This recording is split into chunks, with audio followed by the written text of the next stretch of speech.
स्कंद पुराण कहती है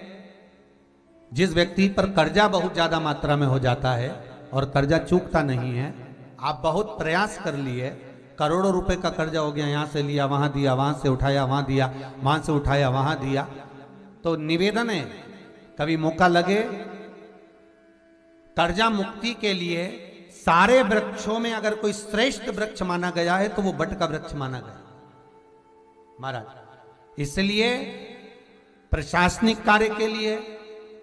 मानसिक टेंशन में, परेशानियों में बटकेश्वर महादेव का स्मरण किया जाता है। और यदि निवेदन करूंगा बहुत ज्यादा, यदि आपको कर्जा हो गया है, बहुत ज्यादा कर्जा हो गया और वो कर्जा चूक ही नहीं रहा, तो थोड़े दिन बड़ के पेड़ के नीचे आप बटकेश्वर महादेव के लिए 1 लोटा पानी, उसमें थोड़ा सा पिसा हुआ चावल पीस के गला लेना चावल को और पीस लेना, पीस के उस पानी में मिला लेना और मिलाकर उसमें थोड़ी सी हल्दी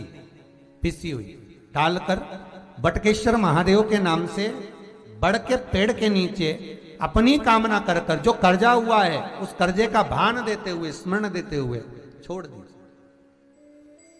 महाराज। 2 या 3 सोमवार एक ही जगह पर करना, 3 सोमवार बाद वहीं से बड़ के पेड़ की थोड़ी सी जड़ उठा लाना और उस जड़ को एक कोई धागे में बांधकर या तो अपनी गले में डाल लो या अपनी जेब में पटक लो, उसको थोड़े दिन पटक कर रखना, लगभग 2 से 3 महीना पटक कर रखो। वो जड़ जैसे बड़ का पेड़ विस्तार होता है, पानी गिरे ना गिरे, जल वृष्टि हो ना हो, गर्मी पड़े ना पड़े, उसको कोई फर्क नहीं पड़ता, बड़ का वृक्ष आप रूप फैलता जाता, उसकी जड़ें अपने आप प्रबल होती है। उसी तरह ये बटकेश्वर महादेव कहीं से भी अगर जड़ आपके पास में रखी है 1 महीना, 2 महीना, 3 महीना तक, तो ये जड़ अपने आप लक्ष्मी को पकड़कर खींच कर लाती है और कर्जे से मुक्त कर देती। बटकेश्वर महादेव का स्मरण सुख का देना हो। ये आनंद राशि का देने वाला है, लक्ष्मी को प्राप्त प्रदान करने वाला है, लक्ष्मी खींच लाता है।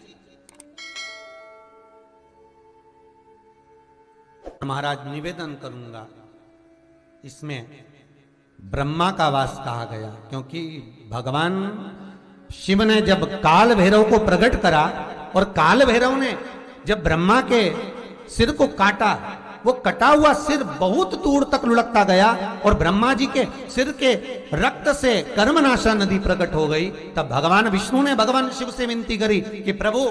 कृपा करो, ये ब्रह्मा का मुख भले झूठ बोला है, भले इसने छल कर दिया, भले इसने गौ माता को लाकर झूठ बुलवा दिया,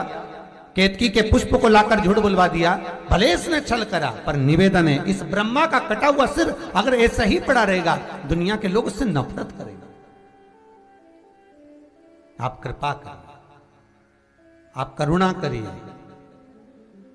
कितना सुंदर भाव है भगवान भोलेनाथ जी का, जरा देखिएगा। इतना ब्रह्मा ने झूठ बोला, कपट करा, छल करा, गौ माता को लेकर आया, झूठ बुलवाया, केतकी के पुष्प को लेकर आया, झूठ बुलवाया ब्रह्मदेव ने, और स्वयं ब्रह्मा का मुख भी झूठ बोल रहा है। कितना कितना झूठ बोल रहा है कि यह आकाशवाणी झूठी है।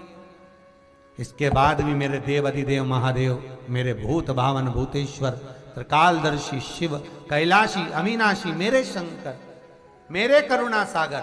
भोलेनाथ भगवान विष्णु के कहने पर ब्रह्मा को क्षमा कर देते हैं और कहते हैं ब्रह्मा तुम्हारे कटे हुए सिर से बड़ का पेड़ उत्पन्न होगा, उस बड़ के पेड़ के नीचे कोई रहे ना रहे, ये शंकर का निवास होगा और जो आएगा मांगेगा मिलेगा। ब्रह्मा कहते हैं आपने मेरे क्लेश को मिटाया, आपने मेरे क्लेश को मिटा दिया। तो हे भोलेनाथ, इस बट वृक्ष की छांव में आकर जो आपकी पूजन करेगा, ब्रह्मा कहते हैं मैं भी उसके क्लेश को समाप्त कर दूंगा।